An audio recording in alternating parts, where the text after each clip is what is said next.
Para pendengar setia siraman rohani Embun Surgawi Komsos Keuskupan Atambua di mana saja Anda berada. Salve, Salum.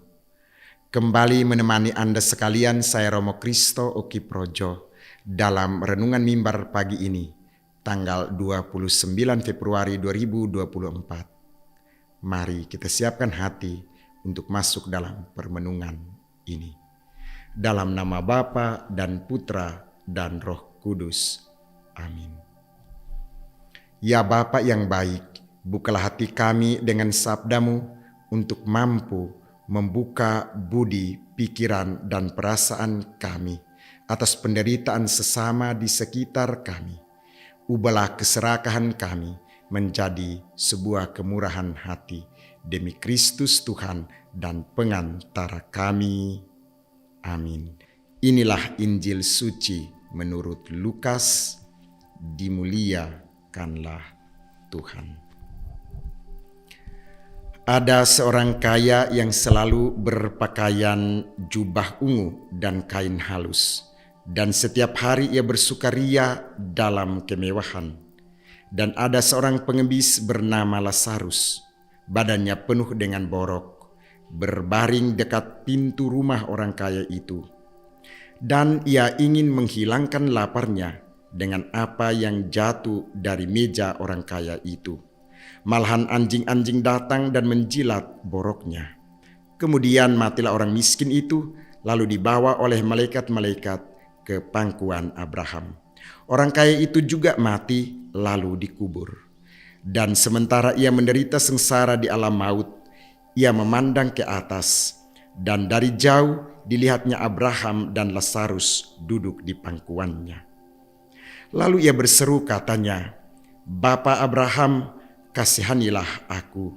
Suruhlah Lazarus supaya mencelupkan ujung jarinya ke dalam air dan menjengukkan lidahku, sebab aku sangat kesakitan dalam nyala api ini."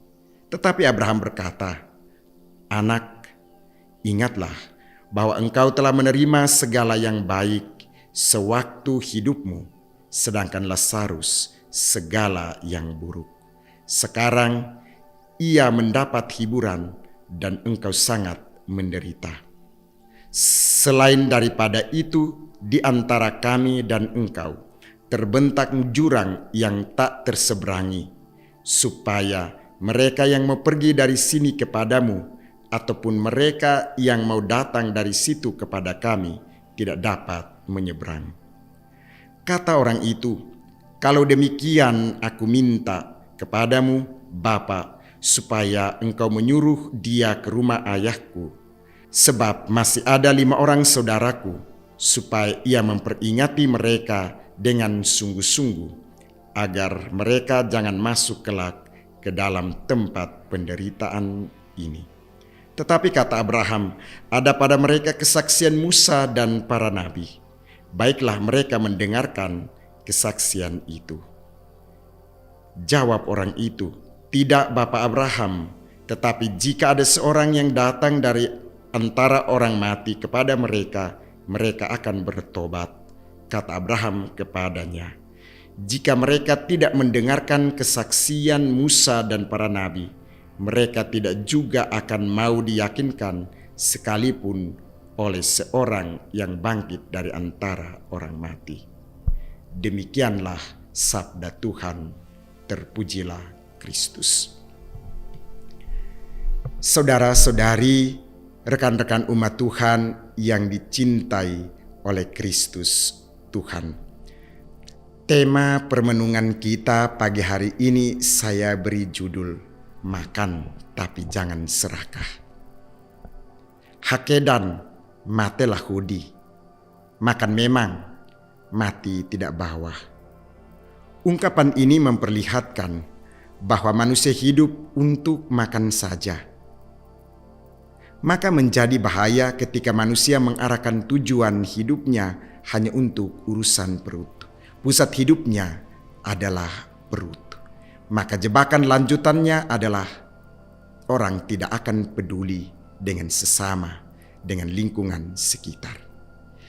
Kisah seorang kaya raya berpakaian mewah jubah ungu dan kain halus yang tiap hari bersukaria dalam kemewahan, dan seorang pengemis bernama Lazarus penuh borok yang ingin menghilangkan laparnya dengan apa yang jatuh dari meja orang kaya itu, bahkan anjing-anjing menjilat boroknya, diangkat sebagai narasi oleh penginjil Lukas untuk mengingatkan kita tentang bahaya kerakusan, keserakahan. Akibatnya, orang tidak peduli dengan sesama, apalagi yang miskin. Narasi perikop Injil Lukas ini akhirnya menghantar kita untuk sampai pada sebuah realitas lain, bahwasannya nasib yang dialami oleh orang kaya dan Lazarus si miskin itu terbalik 180 derajat. Si miskin berada dalam pangkuan Abraham, si kaya menderita sengsara di alam maut. Ia yang dulu menerima segala yang baik dalam hidup dan Lazarus segala yang buruk. Kini Lazarus mendapatkan hiburan sedangkan si kaya menderita. Bahkan dikatakan juga bahwa ada jurang pemisah sehingga tak dapat terseberangi. Menyelami akhir nasib si kaya yang begitu tragis seperti dalam kisah perikop ini, kita dihentak untuk: pertama, makan untuk hidup tapi jangan serakah. Makan itu memenuhi kebutuhan jasmani, tapi bukan penjamin surga. Paus Fransiskus pernah mengatakan dalam sebuah misa pagi, jika Anda memberi kunci hati untuk keserakahan, hal itu akan membuka pintu lebar-lebar bagi kesombongan. Kesombongan akan menyingkirkan Tuhan. Jika menyingkirkan Tuhan, maka kita tidak bermasa depan. Kedua, menyesal kemudian kadang tidak terlalu berguna lagi. Menyesal itu tanda tobat, tetapi mesti pada waktu dan saat yang tepat. Jika tidak, maka tidak ada gunanya lagi. Jangan menunda untuk berubah dalam hidup jika ada kesempatan. Jangan menunda berbuat baik jika ada waktu untuk Anda lakukan. Yang ketiga, masa puasa memberi kita ruang untuk dapat berugah hari, merasa cukup dengan apa yang ada, menerima dengan sukacita apa yang jadi berkat, dan jadilah berkat bagi orang lain. Prihatin menjadi perhatian, perhatian menjadi pemberian, pemberian menjadi rasa peduli, rasa peduli mencerminkan kepekaan jiwa, kepekaan jiwa itulah isyarat Tuhan untuk memperoleh surga. Makanlah, tapi jangan serakah. Ya Tuhan, sabda-Mu mengajarkan arti merasa cukup dengan berkat-Mu. Semoga kami tidak menutup mata terhadap sesama yang berkekurangan, meski kami kadang belum berkecukupan. Jadikanlah kami perpanjangan tangan-Mu bagi mereka yang membutuhkan.